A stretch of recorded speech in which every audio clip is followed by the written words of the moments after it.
Right, the hour of 4:30 having arrived, we'll call to order the Finance Committee meeting of Monday, August 25th, 2025, and ask Dave to please call the roll.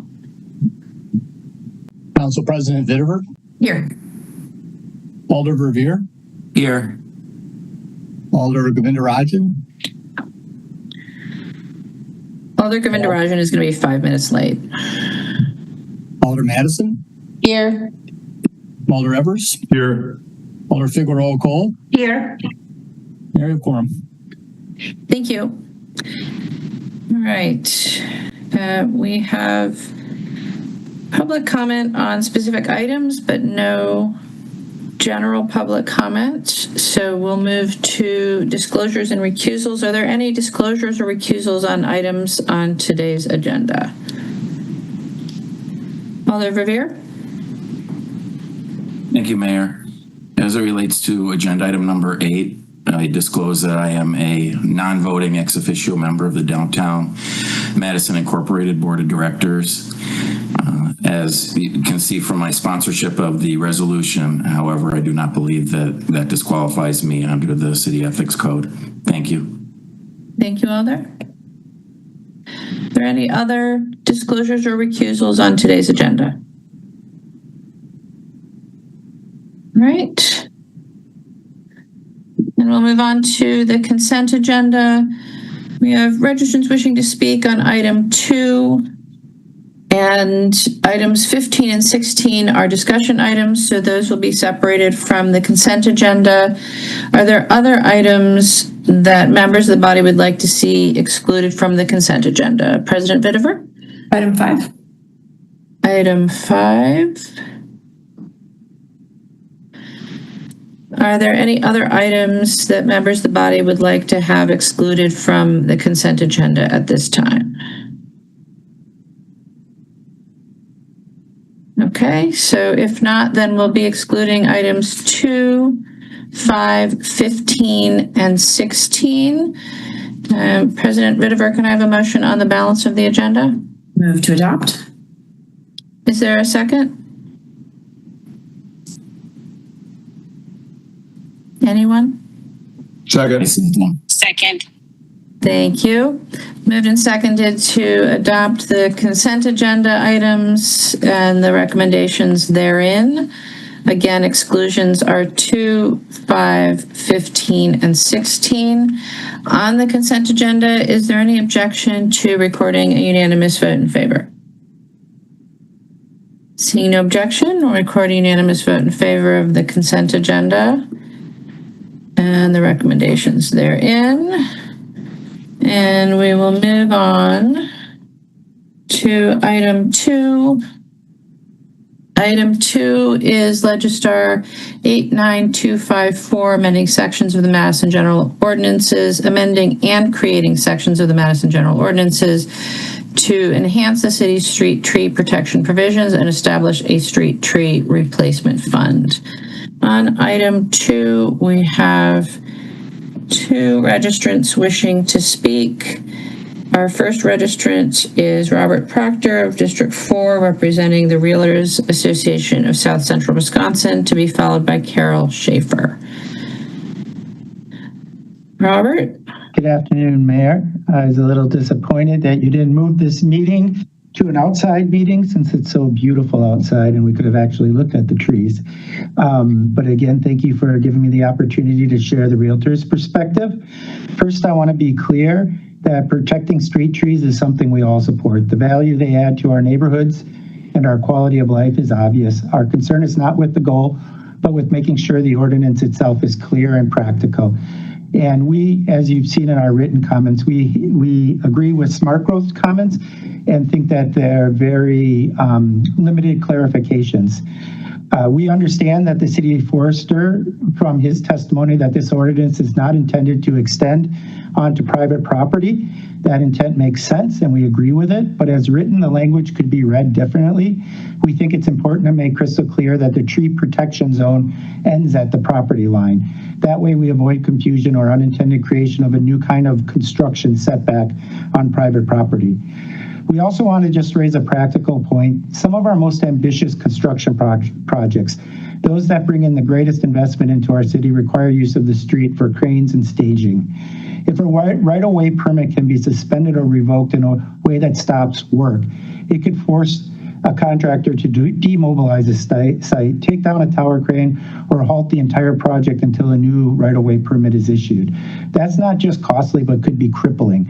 I think of so many of these developments, whether it's the city doing its own work or an owner that you see come in. The owners hire people like Findorf, Cullen, Stevens, and I saw the pictures that were sent in with the comments, I believe, from the city's forester, and you look at those two trees that they show and you say, okay, could you really have a forester just revoke a right-of-way license, a right-of-way permit, and require that the contractor demobilize the entire site and remove everything from the right-of-way because the contractor or this contractor subcontractor did a poor job in setting up the site or didn't live up to the expectations?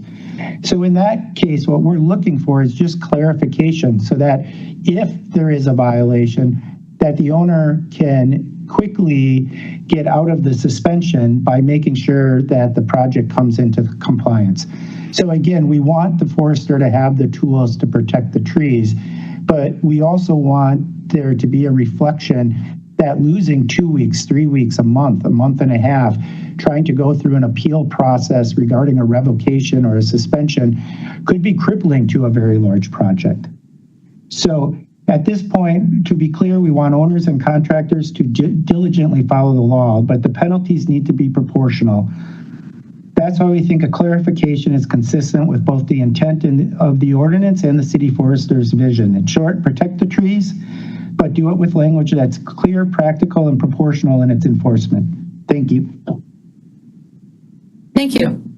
Our next registrant is Carol Schaefer of West Main, representing Smart Growth Greater Madison. Carol?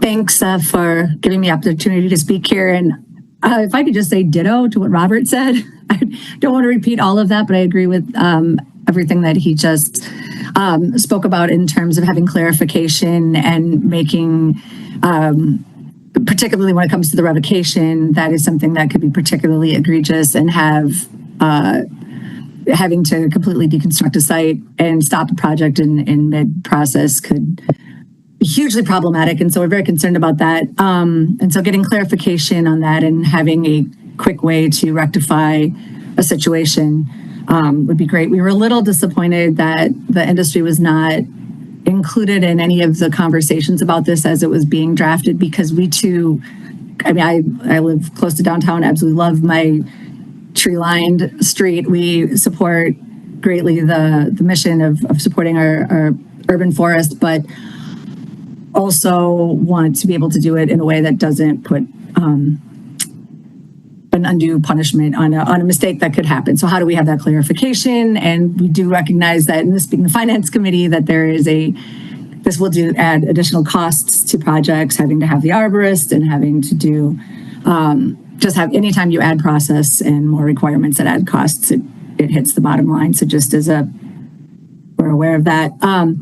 And so I guess our ask is that there would be a motion asking the Common Council to re-refer this so that we could have further conversation and maybe work out some language that meets the goals of the tree preservation and protection, while also minimizing the potential negative consequences. So hopefully we could have a collaboration and come up with something that is a win for the trees, but doesn't unduly punish projects. Thanks. Thank you. Are there questions for either of the registrants? President Vitiver? Yeah, I'm a little confused. I want to make sure that we're all looking at the right thing. So when I'm looking at Legistar, is what is under consideration the ordinance changes 7/22/25 draft? And if so, the question for the registrants is, have those changes addressed the issues that you're concerned about, or are there still additional issues that need to be addressed?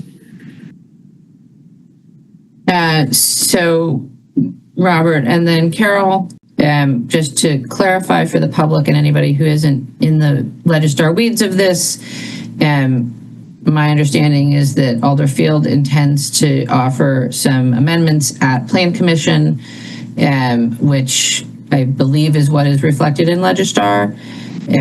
So I think just as a process note, probably better to let Plan Commission address that than this body.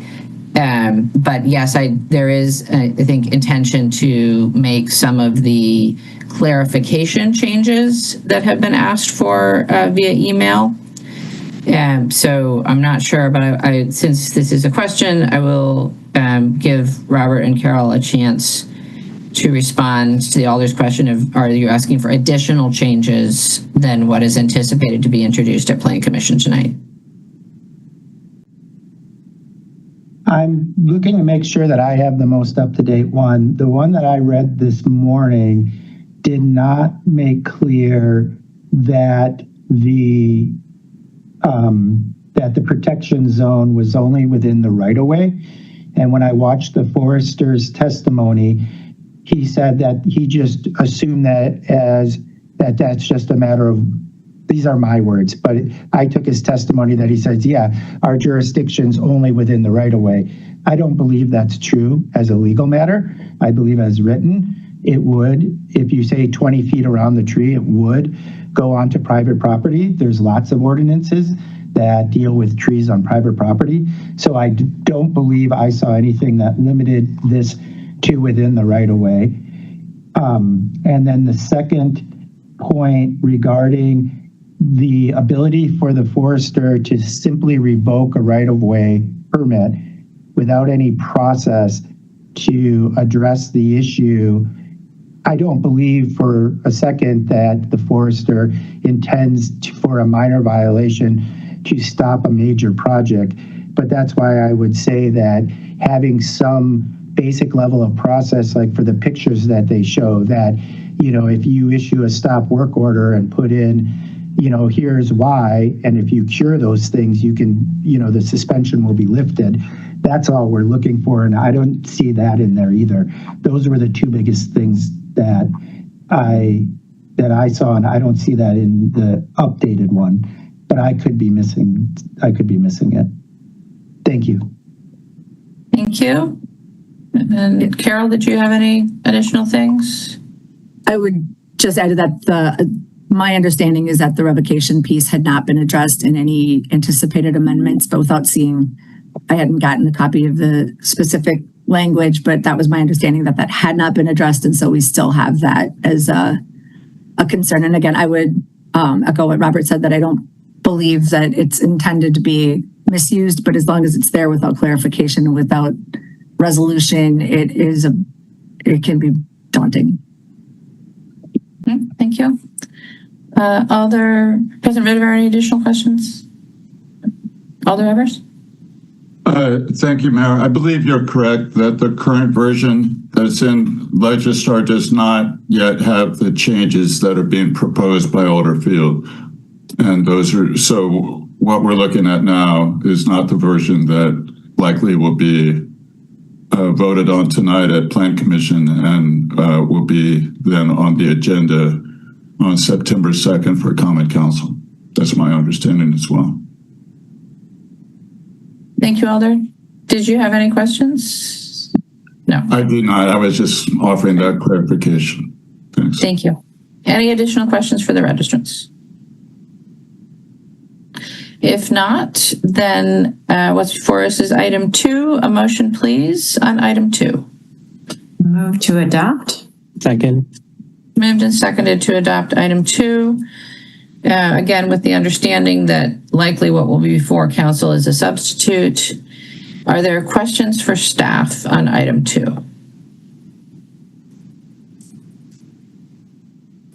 Seeing none.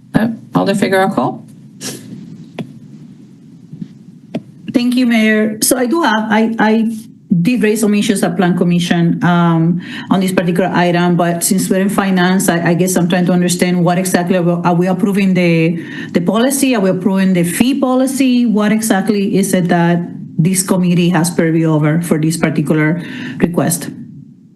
So we see the whole item because it has potentially fiscal implications. But generally, yes, you would look more at the fiscal items than the other items and potentially defer to other committees on the things that would be more in their purview. But we're voting on the whole thing.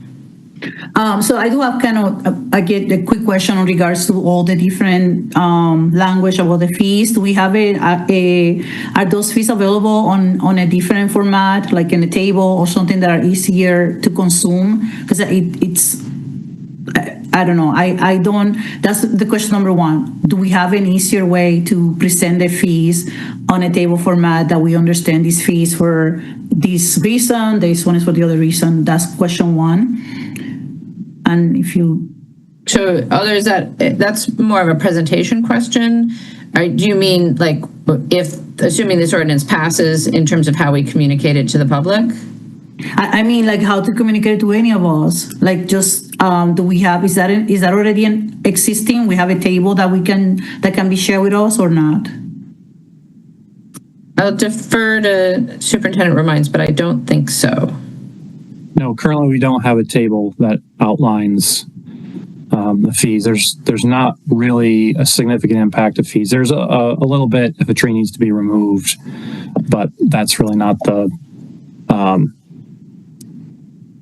main point of the ordinance. But certainly, I understand what you're getting at. You have to read through a lot of text to see kind of what's there. Certainly, point taken. Mm-hmm. And then also, on that language, depending on what you're talking about on the different clauses, the language is repetitive, but then some areas is more specific than the others. And the one that I'm trying to still get my head around is something that reads the cost associated with removing the tree, including wood disposal. So do we have is that going to be something that is going to be constantly changing? Are we going to have fixed fees, or are we going to have a scale of fees? How is that? Like, I'm still, from all that wording, it's still unclear to me how much it's going to cost me. As you know, if I was a developer, how much it's going to cost to repay a tree that got removed? So what we have currently is a fee structure that is approved. I believe it's every year. That is based on our costs to remove and replant a tree. And that's typically, I will say, what we typically use is the cost that gets approved for new plats for planting trees there, and then our cost to actually remove the tree. So that is something we have readily available, and it gets updated every year. But it's not, you don't find that in ordinance, because otherwise we'd have to update the ordinance every year when we're updating our costs of doing that work. But that is something we have readily available if you'd like that, or if a developer would want that. Our costs are bluntly pretty low because we're very efficient at removing and replanting trees. It's a core part of what we do. So really what we've found is it's not a deterrent at all to preventing trees from being removed. Okay. And then the last question is like the only thing that's unclear for me on the policy is what criteria is used to determine the value of the tree. Is it a 100-year tree? Are we determine the value based on the life left, or are we determine the value on the potential life that is left on the tree? What is that's still also unclear for me. So, and the name of the actual guide, Alder, is escaping me. I can certainly get that for you. Ian knows it on the tip of his tongue.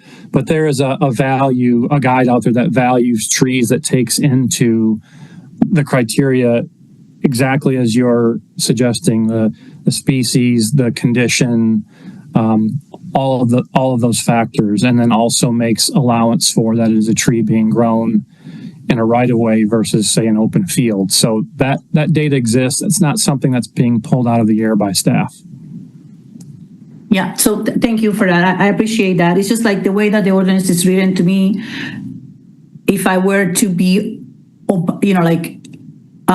expected to respond to this ordinance, I would like to understand like how, like the whole picture, what the dollar amount is, and the way that it's written, I don't. It's a little bit hard for me to follow. Like you said, some of the information is not public, so I have concerns about that. It is something that our forestry specialists are aware of, and something that's discussed during project development phases, and when they start working with developers and contractors, when that becomes a relevant piece of the conversation. So they know it well and are able to discuss in specificity with developers and their contractors on what a cost might be to remove a tree. Thank you. And also, it's my understanding that this discussion has been happening today simultaneously in 3 different committees. We have Ian is at Plan Commission, where I'm going after this is over, and then Craig Klinke is who's number 2 in forestry, is at Sustainability Committee, and he's handling it there. Yes, that's correct. So, and who is then the lead for whose decision or recommendations will land on the Alders agenda? Who's the lead on this? Well, ultimately, this feeds up through the Board of Public Works to council. Okay. All right. Thank you. That's all I have. Thank you, Alder. Are there other questions for staff? Alder Verveer? Thank you, Mayor. And thank you, Superintendent Romines, for being here and for all your work on this proposal. Let me just begin for a point of information about the timeline as I know it. As Charlie, you just stated, Board of Public Works is the lead committee because they have jurisdiction now over our street trees, with your division taking over that function. And that BPW meeting is September 3rd. So just want to clarify for all those listening that this is scheduled to go to the council meeting of September 16th as opposed to the next council meeting. But anyway, my question, Charlie, is as to the issue of what's the real jurisdiction of the Finance Committee. The one area that it seems to me that hasn't been mentioned yet in this venue is establishing a street tree replacement fund. So could you just take a moment and explain to everyone what that street tree replacement fund would be and why it's being proposed? Sure. Thank you for asking. So, what we're looking to do there, the purpose is really twofold. Probably the secondary purpose is we get contacted from time to time with people looking to make donations to the urban forest. And we really don't have a good way to accept those. And so oftentimes it's when they're doing estate planning or something of that nature, or perhaps they're leaving town and want to make some legacy behind. So there's that. But the primary reason for it is it gives the city forester another way to work with the developers when I'll say trouble arises, right? So sometimes a tree, even one that was intended to be saved, has to come down because of some development in the project. And we run into instances where there's really no way to mitigate that on that property. When there is, usually that's worked out very quickly. There's an agreement made, and it may be that the developer is going to plant 2 additional trees in the right of way, kind of on their kind of section of the right of way, and off we go. But in certain times, it's not possible. And so what we're looking to do there with the creation of this fund is where that's not possible, and the developer would like to just essentially write a check to cover the cost that's agreed upon for what the mitigation is or the remediation is for the trees that have had to be removed. This fund allows them to do that and then funds forestry to do that work. So what that might look like is a tree comes down because they're putting in a driveway or they had to move the driveway. And so there's no other place on that stretch of frontage that is adjacent to the development to plant a tree. And so this would give that developer and the city forest an opportunity to say, hey, here's the cost to plant a tree or a couple of trees, whatever the agreement would be, around the corner or across the street or wherever where we have some sites that would make sense and would allow the developer to fund that, thus satisfy the urban forest's interests. And in that case, what you would have is a situation where that could be done very quickly, like in a day.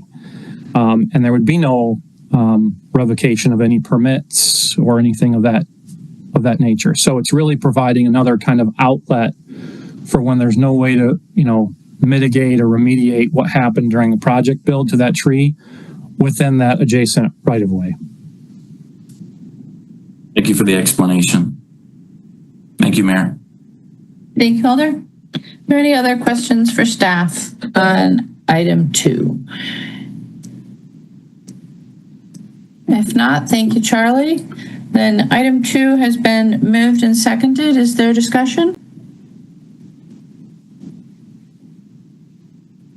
Seeing, Alder Figueroa Cole. Well, depending on how, well, doesn't matter. I will be watching the Plan Commission meeting either after this or later when it's recorded, and we'll follow these policy to the other committees before I make my determination. So can you please count me as a no at this moment? Or as abstain or whatever, I don't care, whichever, just to say no, because I don't abstaining. At this moment, I just still need to get more information from other angles. Thank you. Thank you, Alder. Alder Uguerra? Thank you, Mayor. Just for information purposes, I think we will see action at the Plan Commission. I'm a commissioner. That will be proposing a substitute that clarifies some of the language you heard about talking or described by our registrants, possibly some additional ones from the commissioners. I would hope that we could have that Second Amendment drafting ready in time so that it could be considered when the Board of Public Works, which has the leads, can look at it next week. Thank you. Thank you, Alder. Is there any other discussion from the body? Seeing none, is there any objection if I speak from the chair? Seeing no objection, I'm one of the sponsors of this, and I think that there has been a lot of confusion and possibly misinformation about both the intent and I think the impact of this ordinance. The first thing that I think is potentially confusing is that we are not talking about all street trees. We are talking about the street trees that in the course of approving a development project, the city and the developer agree are worth saving. And this doesn't, for example, interact with the complete green streets policy at all, because this is only in effect when the developer and the city have agreed that an existing tree is worth saving. So that's the realm of discussion here. And what we have seen over years, if not decades, is that all too often, even when the city and the developer agree that a tree is worth saving, that the developer doesn't respect that and doesn't take the necessary actions to actually protect and save that tree. And I think that is in part because the consequences of not protecting and saving that tree are incredibly small at this point in time. So this is really just an effort to say, no, you have to take this seriously. If we are agreeing between us that this is a tree worth saving, then you have to do that. And if you don't do that, there are consequences that are meaningful. Now, it's been brought up, people make mistakes. Something might happen. We might hurt a tree, even with the best of intentions, even with the best protections, even with the widest fences, something might happen. Yes, of course, things happen. In that case, the next thing that happens is that the developer goes to forestry and says, how can we make this right? And if they can agree on how can we make this right, which you just heard that Superintendent Romines say, that might be that they plant extra trees in the right of way next to their project, or it might be that they make a contribution to the tree protection fund, right? So there are options to solve it almost immediately. If it is not solved almost immediately, then yes, perhaps a permit, not the whole permit for the whole project, but just a permit with respect to the right-of-way could be held, in which case it would go to the next Board of Public Works meeting for their review. Board of Public Works meets every 2 weeks. We're not talking about a long time that a project might have to wait. It would not have to stop work. It might have to stop work around that tree, but it would not have to stop the overall project. So I think, we're actually talking about a pretty unlikely circumstance that a whole project would be impacted by a mistake. Now, if a developer is flagrantly violating the ordinances and just taking trees down willy-nilly, I think we'd probably want to stop that project no matter what. So, this is really only in the case of the worst actors that the worst consequences would come into play. All that said, as one of the sponsors, we have been talking about language that would clarify the intent and the impact, and that is not problematic at all. And in fact, we are just waiting for the committees tonight to draft a substitute. Obviously want to see what happens at Plan Commission, what they're asking for, so that we can make sure that substitute will be comprehensive, and expect that substitute to go to the Board of Public Works and then presumably come to council. So I think that this is trying to think of an appropriate tree-related metaphor, but I'm not coming up with one. I think that this is not really that big a deal. I think there are some easy changes to language to tighten up and clarify the intent. But I also think that, at the end of the day, what we're trying to do is a really important thing, and that is that when everyone is in agreement that a tree is worth saving, that we actually save it. And it's really just about bringing stronger consequences when somebody does not take seriously their commitment to protect a tree.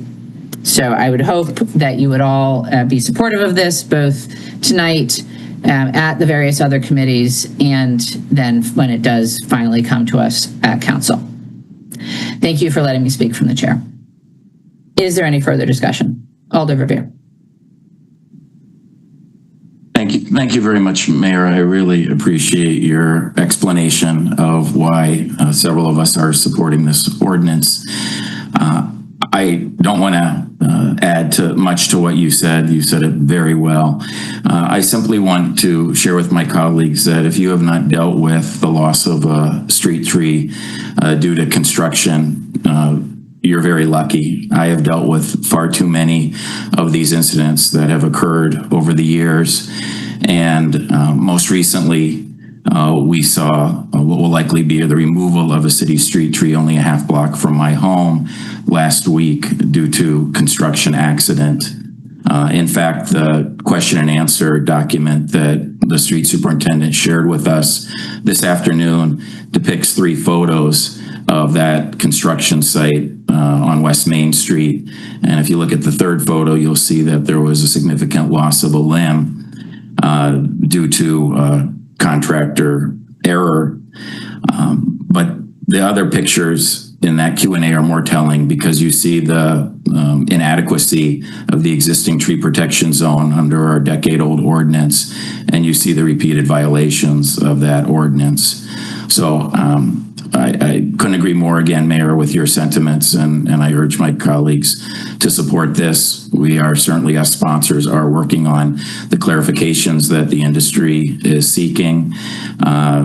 There was a meeting this morning with the appropriate city staff thoroughly reviewing the recommendations of smart growth, and the drafting attorney and other staff are looking at all aspects of what clarifications might be needed. So I know there'll be a thorough vetting of this yet within the hour or two at Plan Commission, and I know that that will be the case moving forward. So I have every expectation that there will be some sort of substitute that the sponsors can agree to in the next couple of weeks before this comes to the council. Thank you very much.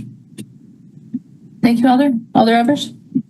Thank you, Mayor. I want to join Alder Verveer in expressing my appreciation to you, Mayor, and summarizing the salient issues. I, too, am faced with a situation where a private landowner wanting to build his dream home came up with plans that were very close to a very large canopy tree, and I think was sorely tempted to perhaps go ahead and take the tree down and pay the rather modest fine. We were able to prevail upon this individual not to do so, but I think what the mayor is suggesting, if I might be so bold as to try to summarize her summary, is that we need to change the incentive structure so that people take seriously our shared community values on our street canopy trees, the street trees, so that the social costs of not caring for them and unduly or taking risks that would damage the trees or cause the loss of trees, or even intentionally take one down and just pay the fine, that those social environmental costs would be included in the decision making that a developer or a private landowner does, that they cannot be willy-nilly externalized and put on the rest of us. One of the registrants spoke and said, of course, this will increase the costs to developers. Well, when we changed our stormwater ordinance, we heard the same complaints. But when we internalized some of these social and environmental costs, yes, these are costs that are already taking place. When we lose these values, that's a loss to the community that might be hard to monetize. But we have to somehow or another include those costs in our decision-making process if we're going to retain the value of the street trees that we all share. Thank you. Thank you, Alder. Is there any, Alder Uguer? I just want to also endorse the summary that you provided, Mayor, and just point out that I thought that your description of how it should work when there's a problem with restoring or maintaining some trees that were by agreement to be preserved. We just had that example here within the last 2 weeks. One of my favorite projects. You all know which one that is. But in that case, there was an agreement to preserve several trees that were very nice. But as the developer worked out the exact siting with the city of the placement of the new sidewalk, it became clear that the construction for the sidewalk was very likely to permanently damage those trees. The developer immediately got together with the city forester, determined that, yes, there was an agreement that it probably would cause the ultimate death of those trees, but they resolved it by agreeing on additional plantings of trees in the terrace at the completion of the project. That's the way it should happen. It all happened before there was any need to consider a penalty under this new ordinance. And I think, and I would hope here in the next hour at Plan Commission that we'll also appreciate that that's the way it should work, and the penalties need to be there to accomplish what we're trying to accomplish. Thank you, Mayor. Thank you, Alder. Is there any additional discussion on item 2? Seeing none. Then item 2 has been moved and seconded. With the exception of Alder Figueroa Cole, is there any objection to recording a vote in favor? Seeing no objection, then we'll record that vote and note Alder Figueroa Cole is voting no. And that will bring us to item 5, which is Legistar 8 9324, authorizing the mayor and clerk to execute an amendment to the Breese Stevens Stadium use and operating agreement with Big Top Events, LLC, to update the limitations on alcohol sales at stadium events. And on item 5, we do have one registrant as available for questions. That's Connor Kaloya of District 6, in support and available to answer questions. Are there any questions for the registrant? President Vitever? Is the registrant from Big Top? Yes. Okay, great. That's who I have a question for. The question is very simple, and that is are there THC containing beverages being sold at Breese Stevens? Connor? Thanks, Mayor, and thanks, Council President, for the question. We currently do not sell those beverages, and at this time do not have any plans to do so. We have candidly have found the insurance, the proper insurance, to be properly covered, too burdensome to sell those products. So not something we're currently doing, and not something I can tell you that we have any future plans on at this time. Thank you so much. Thank you. Thank you, President Vitever. Any additional questions for the registrant? If not, thank you, Connor. And then on item 5, can I get a motion, please? Move to adopt. Second. All right, moved and seconded to adopt item 5. Are there any questions for staff on item 5? Seeing no questions for staff, is there any discussion? Seeing no discussion, is there any objection to recording unanimous vote in favor of item 5? Seeing no objection, we'll record that vote on item 5. And that will take us to item 15, which is Legistar 89653, an overview of the 2026 operating budget requests and budget process. I will turn it over to Christine. Hi, good afternoon, everyone. I sent in a presentation to alders and it's attached to Legistar, but I will be going through an overview of the operating requests and talk more generally about the process and legislative timeline coming up. So first, I'll take a step back, talk through the general calendar and how we develop the operating budget assumptions and cost to continue. Have a few highlights on agency requests, and then again talk about the legislative timeline, including the upcoming capital briefings, which will occur during the next Finance Committee meetings. So just as a reminder, we've talked about cost to continue as a concept with the Finance Committee, but every year's budget begins with reviewing the current year budget as the baseline and then making adjustments for primarily for salaries and benefits that we apply to all city positions, as well as factoring in contractual increases and other adjustments as appropriate. When we get to the request phase with agencies,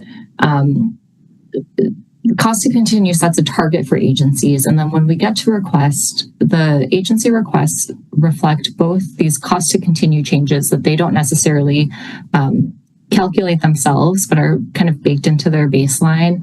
And it reflects what the agency asks for in terms of reallocating the budget within their base or including supplemental requests. And in general, the general fund agencies were given a target and stuck to that target when submitting their request to the mayor. And enterprise agencies have a little more flexibility of proposing a budget based on projected revenues.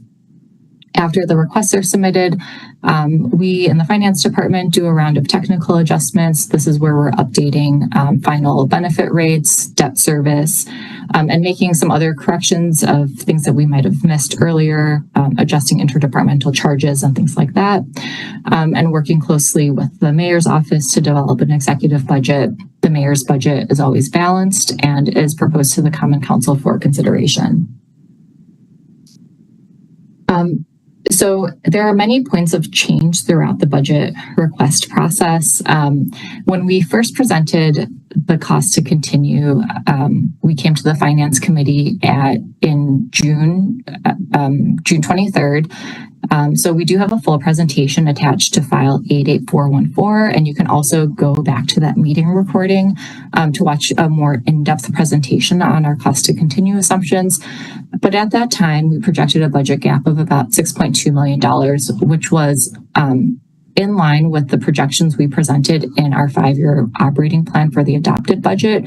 We knew that the structural gap would reopen, and we presented a plan to cover that through a mix of fund balance and other adjustments. So again, going back to June, our expenditures were projected at around $456 million.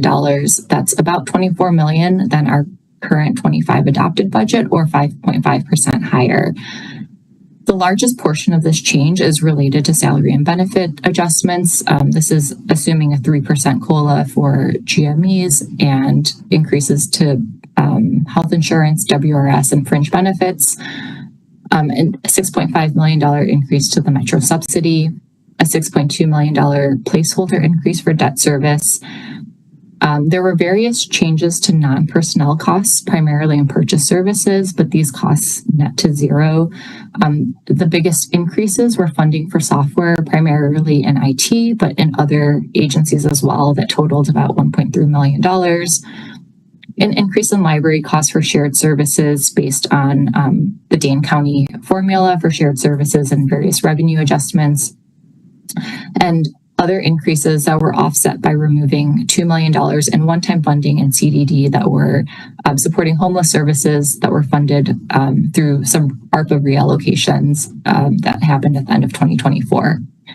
And the totals above for staffing and services include the cost of 2 additional elections in the clerk's office.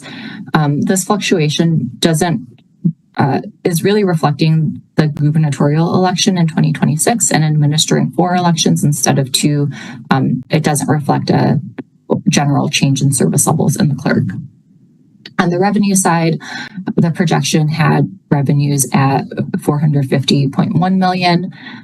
This was $17.6 million, or 4.1% higher than our current adopted budget. The largest portion being about a $14 million increase in the levy, a $3 million increase in interest earnings, a small $500,000 reduction in building permit revenues, and removing about $800,000 in one-time fund balance for unsheltered operations, again, related to various ARPA changes. So the next 2 slides have a breakdown of each of these categories in more detail.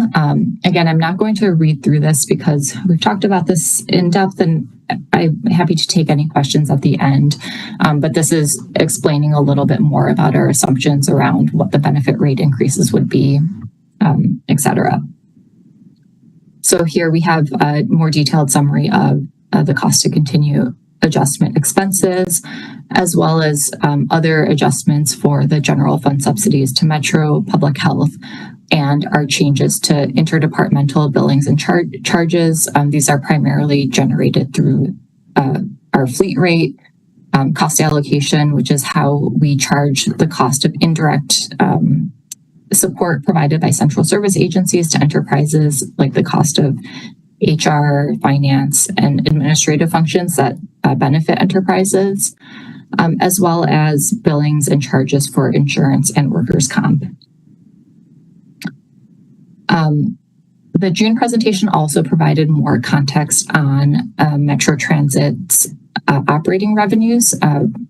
One of the large cost to continue adjustments is increasing the Metro subsidy by a little over $6 million for a total of $25 million in 2026. So this graph provides a snapshot of Metro's revenues. So you can see the primary sources. The dark teal section in the bottom represents the city subsidy.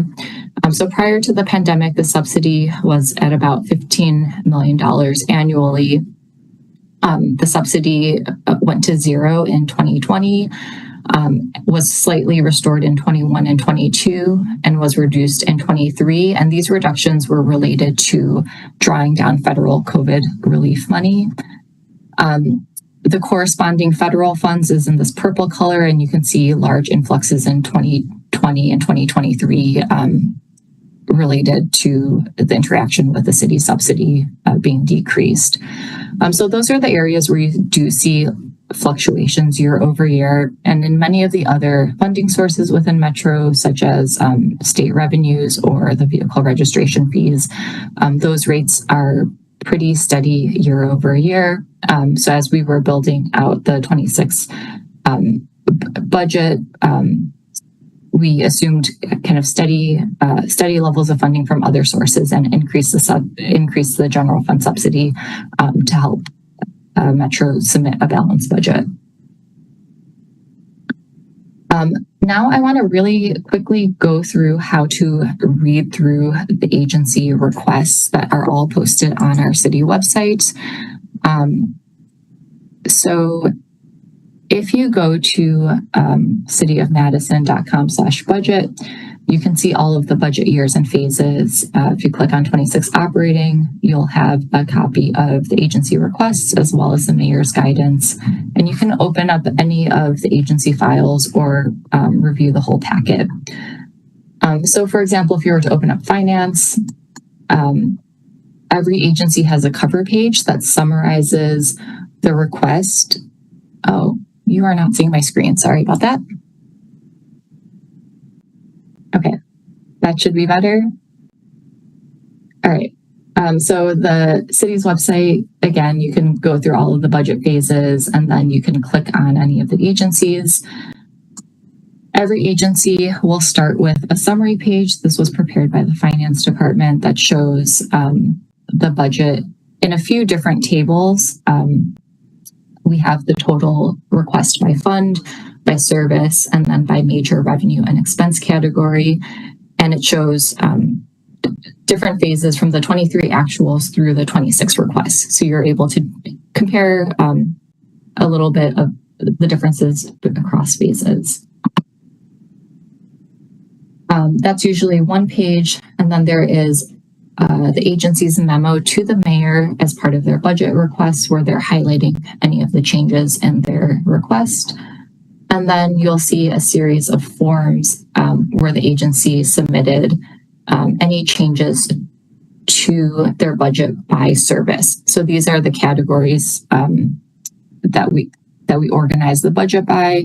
Finance, we have accounting, budget, risk management, etc.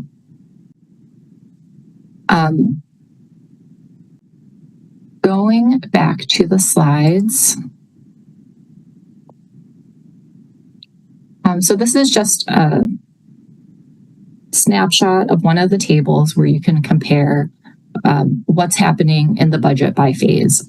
So I condensed this a little bit, but here we have finance by the major expenditure categories. We have the 25 adopted budget, 26 cost to continue, and the 26 request. So the first two lines are always salaries and benefits. If you see changes across phases here, this is almost certainly going to be related to the centrally calculated adjustments for steps on longevity, COLAs, higher WRS, fringe benefits. Then we typically have our non-personnel lines for supplies and purchase services.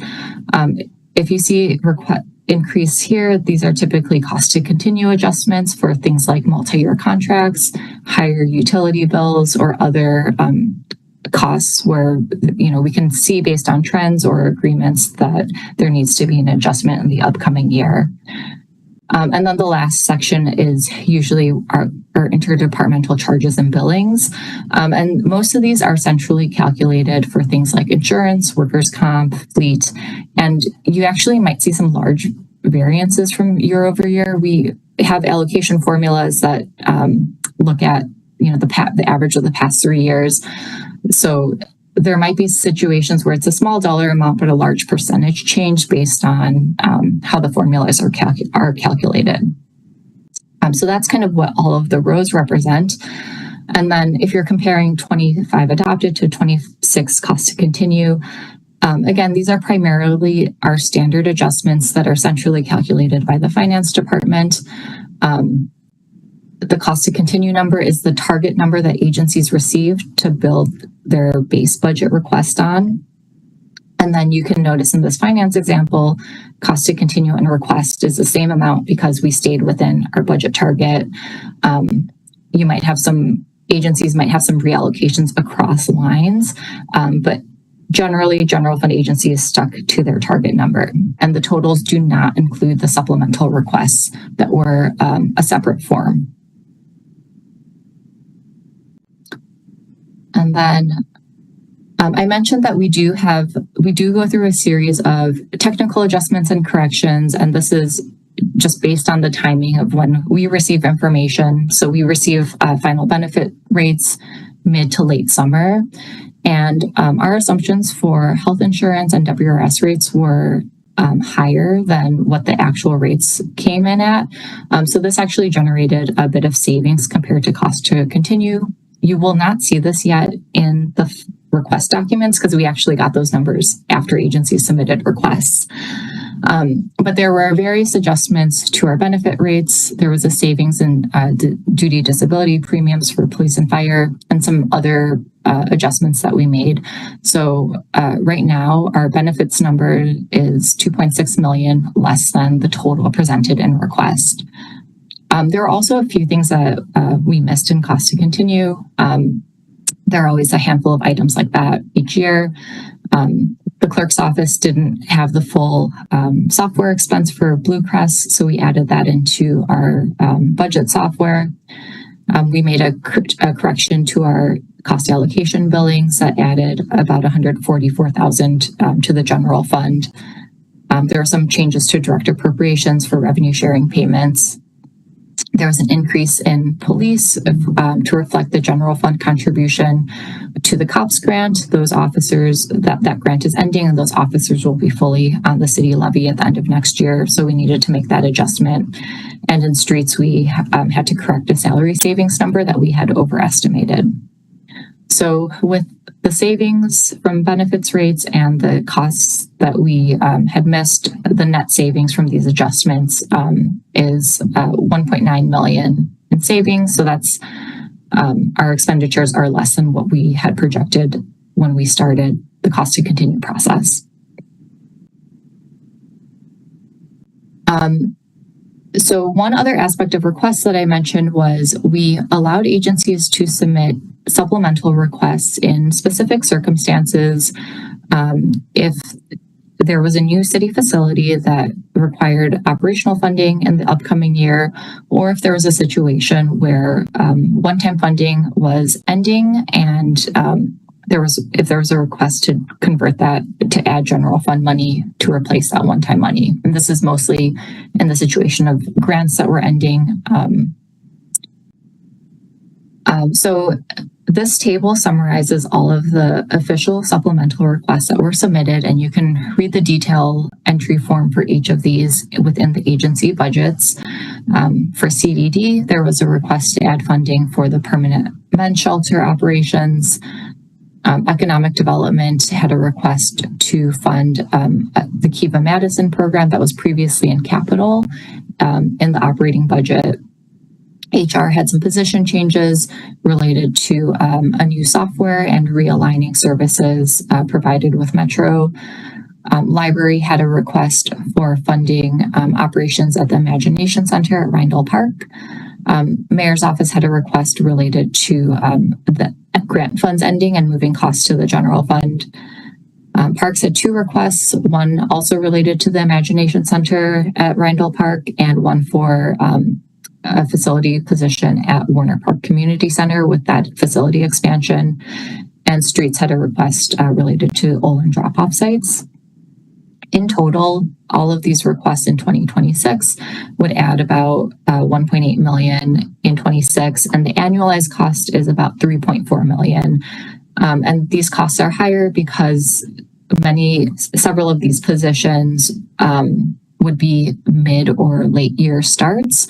So the annualized cost picks up a full year of operations after 2026.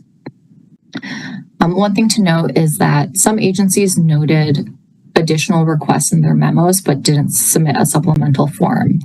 So in enterprise funds, they were allowed to add expenses if they had projected revenues to meet those expenses. So there might be things that were adjusted within an enterprise fund that did not have a full supplemental attached. The fire memo noted a request for an additional ambulance, and OIM noted a request related to restoring funding levels. So there is some additional detail if you read into the agency memos, but the major items are listed in the table on the slide. Right. I think one more slide about operating requests. And we've talked a bit with the Finance Committee about the Expenditure Restraint Incentive Program. The city qualifies for $7 million in state aid if it keeps the year-over-year increase in the general fund budget, excluding debt service, below the change in the CPI plus 60% of net new construction. So in 2026, the estimated growth limit and expenditure restraint is a 4% increase. Cost to continue plus the technical corrections, excluding debt service, has our expenditures right now at about $378.8 million, and the maximum allowed to qualify for ERIP is $380.4 million. So right now, with just the request and the technical adjustments, we are within the expenditure levels to qualify for the state aid payment. Again, if you go back to the June 23rd presentation, when we presented at that point, we originally projected expenditures to be higher than the maximum level. And we're within the limit right now, primarily because of the technical adjustments to health and benefit rate increases. When we consider any supplemental requests, the executive and adopted budgets would have to remain below the ERIP target in order for us to maintain state aid. Okay, so I'm going to switch gears a little bit, talk more generally about timeline and process, and then we'll open it up for questions and discussion. So our official legislative process for the budget is starting very soon. The capital budget will be introduced at the next Common Council meeting on September 2nd. After the introduction, Finance Committee will have 2 days of briefings from agencies where they present the budget to the Finance Committee. The committee will have a week to propose any amendments to the budget. And then amendments will be due on September 24th, and we'll publish them on Friday, September 26th for consideration at the Finance Committee meeting of September 29th. On the operating budget side, the operating executive budget will be introduced on October 7th. The Finance Committee briefings will be on this October 13th and 14th, followed by an amendment week, and amendments will be considered at the meeting on October 27th. After the Finance Committee considers both budgets, both budgets will be referred back to the full council for consideration. You'll have about a week and a half to propose amendments. All Common Council amendments will be due November 5th, published on November 6th, and there will be up to 3 meetings beginning on November 11th for the adoption of the 26 budget. The capital budget briefings will be at the next Finance Committee meeting, so beginning September 8th. Agencies will present highlights of their capital budget, including major changes from the prior year, followed by questions from alders. And then after we go through the briefings, you can submit your amendment ideas to myself and the budget analyst team. All of the budget materials will be available on September 2nd at our budget webpage. You can cityofmadison.com/budget, and I have a slightly more direct link here. And I have a draft schedule of the presentations. So on September 8th, we'll do Library Monona Terrace, PCED, Public Safety and Transportation. And on September 9th, we'll have the administration agencies, Public Works and Engineering present. I just have a few pointers about how to prepare for capital hearings. The budget book right now, we're finalizing the draft. It's well over 200 pages, so there's a lot to read and not a little time. A few things that you might want to look at. We did an overview of the capital agency requests at the May 27th meeting. So you can find a summary presentation of major items in the requests, as well as watch a recording. When we publish the budget, we'll have an executive summary that summarizes the big picture approach on the budget, as well as highlighting major projects and initiatives. It's a separate document, but it's on our budget webpage. And I think I always recommend people start with a summary before diving into the actual document. We also have usually like a 4 to 6 page budget introduction. We have a summary of our budget policies, guidelines, and a 1-page like how to read an agency budget. And then it explains each section. So I always recommend that as well. And if you want to get into the details, each of the agency budgets will have the detailed funding source and timeline for all of their projects and programs. We're a few weeks out from amendments, but I did want to cover just the general basics of amendments. I know that there are a lot of new alders, and so we can review this again as we get closer, but wanted to provide this as a primer. So amendments are really the opportunity for alders to provide any proposed changes to projects. So this could be an opportunity where you want to increase, decrease, change the timeline, or make another kind of programmatic change to something that's proposed in the executive budget.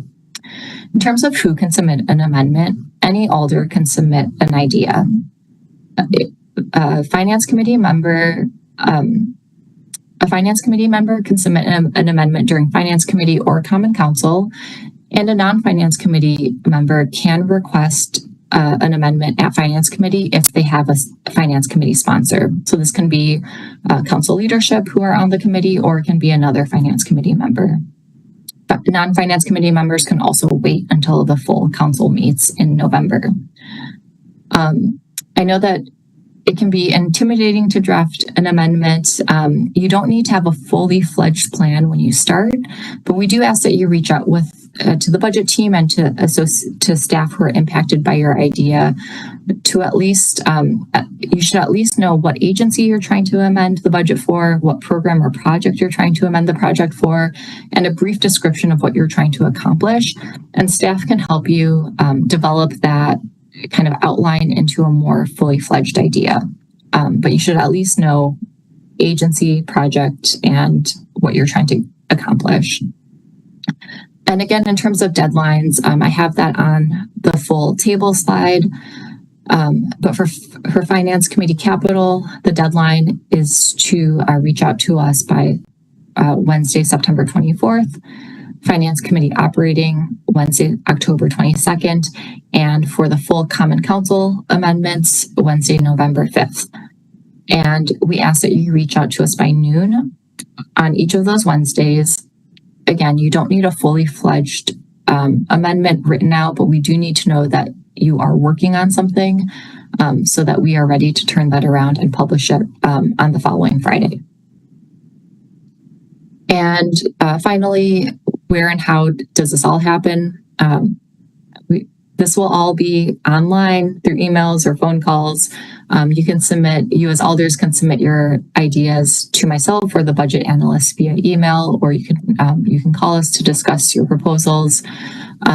We will work with you on completing the fiscal analysis of the requests. We usually share drafts back and forth to make sure that the narrative matches your intent. We generally ask if you're working with multiple alders on an amendment that you all are copied on the emails and drafts so that to minimize some of the back and forth to confirm who's sponsoring what versions, and we'll try to help streamline all of this as well. And then the amendments are taken up at the Finance Committee meetings at the end of September and October. And we'll have regular business at the start of the meeting, and then we'll vote on amendments, typically taken in order of how they're presented in the packet. One thing I want to emphasize is that it's very important to engage agency staff if you're trying to amend their budget. Again, an amendment can include adding funding, creating a new project, reallocating or shifting funding around. Many agencies already have strategic plans and work plans that lay out what they're planning to do for the next 1 to 5 years. So it's really important to understand how your idea interacts with existing agency work plans. So some questions to consider is, how is this project change relate? How does it interact with existing plans? Is the project already on the horizon list? Does the agency have the capacity to implement a project if you're trying to move it forward in the timeline? And are there any operating budget impacts to capital amendments? We recommend it's never too early to start reaching out to staff to talk about these ideas. So you can review the request now, and if you know you're going to work on something, reach out sooner than later. And then finally, when you finalize and submit your amendment, we really just ask that you are kind of taking in all of the considerations that you learned from your staff engagements as you're working with us to create a final draft. So again, process tips: engage agency staff. I covered that on the last slide. Engage budget staff. So please don't hesitate to reach out to me or any of the budget analysts as you are working through your ideas. And we do have the analyst staff assignments available on EmployeeNet. You can always reach out to me directly as well. And you can start reaching out to us at any point in time after the budget is introduced. And you can start reaching out to us to talk about ideas even before the Finance Committee briefings. And again, as a reminder, any alder can submit a Finance Committee amendment. If you are not on the committee, you must have a Finance Committee sponsor. Common Council amendments must have 2 sponsors. And when the budget goes to Common Council, the Common Council will consider the budget as amended by Finance. So the Common Council won't go back to deliberate on anything passed by Finance Committee. So if an alder wants to change an outcome of a Finance Committee amendment, they'll have to propose another amendment during Common Council. And we just ask that co-sponsors are included on emails to quickly confirm that everyone's on the same page with the same version of a file. So that is all I had, and welcome any questions. Thank you, Christine.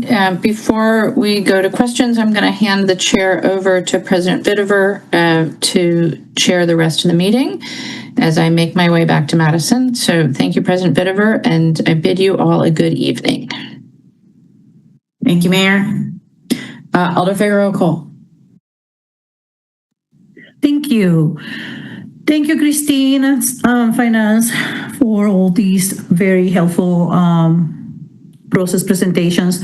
So I have a few questions, and I guess I'm going to start with the very beginning of the presentation when you had this slide about revenue and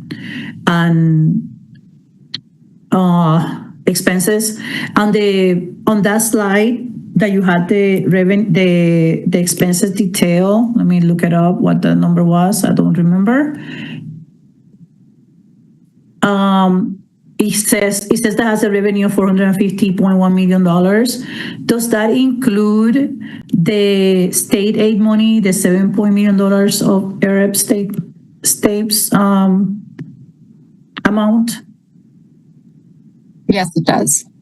Okay, thank you.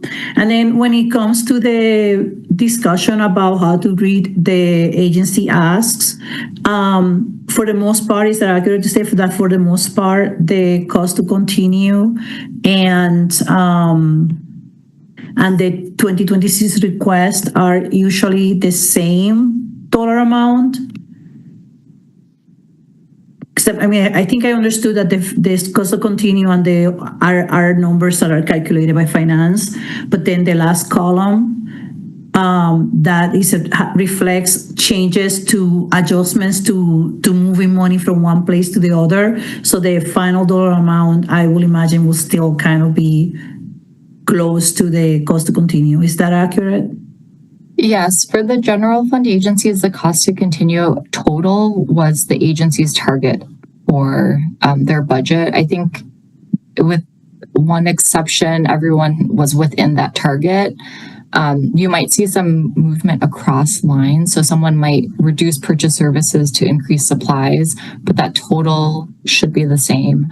And then enterprises could have increased expenses if they had the revenue to support it. So that's another area where you might see a bigger difference between cost to continue and request. Thank you. And so then for the items that the asks that that didn't complete the form for a supplemental, how are those treated on the budget process? Are they prioritized? Are those ignored? Are those places that elders go and look for amendments? What happens to the other requests that were not on your summary because they didn't fill the form? I think that's a great question. One of the process steps that wasn't included here was that we do have internal deliberations and briefings with agencies and staff and mayor's staff and finance on the budget. So there has been some discussion about things that were not formally in the request because it might not have met the parameters of the supplemental. So there has been some discussion, and I think there's still we're still working on developing the executive budget, so that will be presented when we release the executive in October. Is there a list of all those questions, of all of those, or do we have to actually just look at all of them one by one? The only ones in general fund agencies were in fire and OIM, and then within the enterprises, there were various adjustments that people made based on projected rates and revenues. I don't think I have a comprehensive list of all of those changes. Most of those were more technical in nature in terms of increasing expenses, but they're not. I think the agency memo is where department heads were directed to highlight any of those changes. Thank you. Other questions for staff? Alder Matthews. This might be a silly question, but I was wanting to ask because you had mentioned that sometimes a reason for something to go on the supplemental requests is if like a grant is ending. So I'm just wondering why the COPS amount wasn't part of the supplemental requests, but was instead part of that section that was for, things that were just getting adjusted in the main request.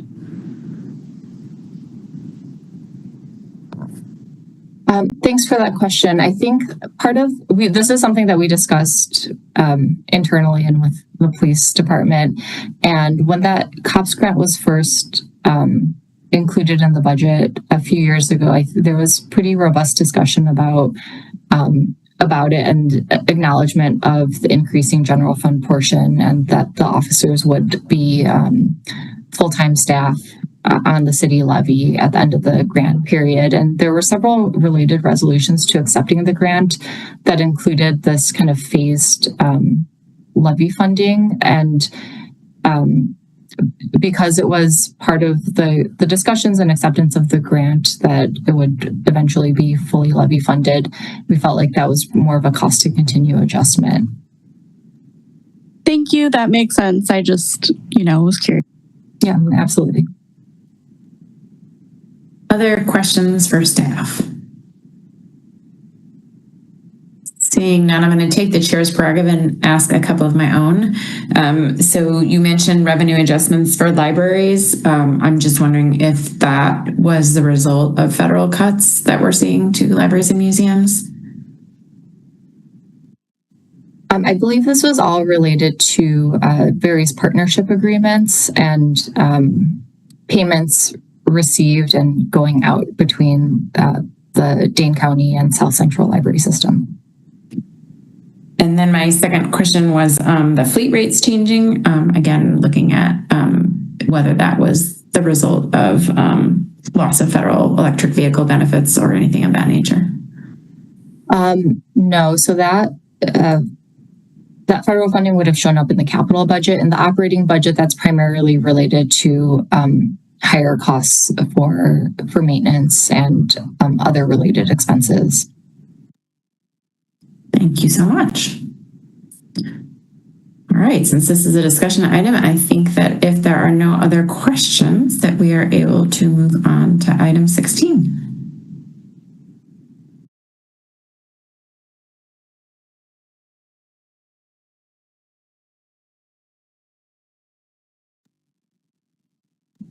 So item 16 was just a discussion about the meeting format for budget deliberations.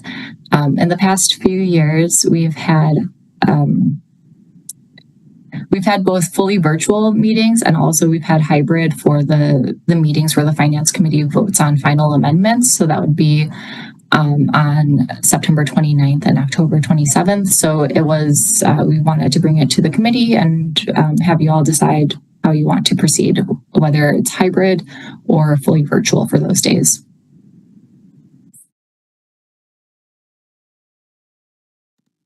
Mulder Evers.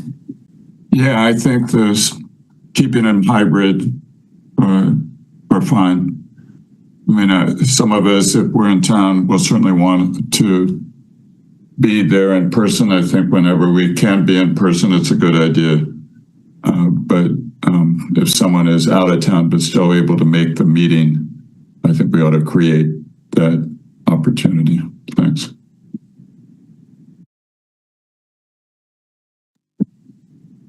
Any other thoughts? Just to clarify, I don't think that there was ever a suggestion of making anything fully in person, that it would either be fully online or hybrid.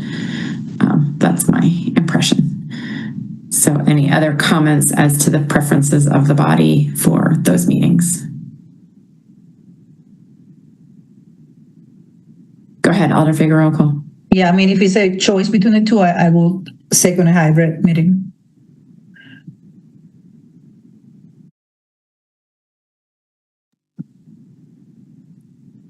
All right, so I think you have your answer.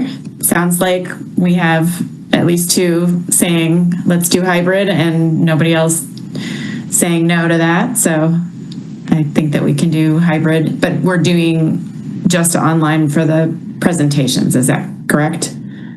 Yeah, we've typically done the briefings virtual and then amendments hybrid, or if something was hybrid, that meeting. Great. Excellent. All right. I believe that brings us to the end of the agenda, so I would entertain a motion to adjourn. Motion to adjourn. Second. If seeing no discussion or concerns, then we are adjourned. Thank you, everyone, and see you soon.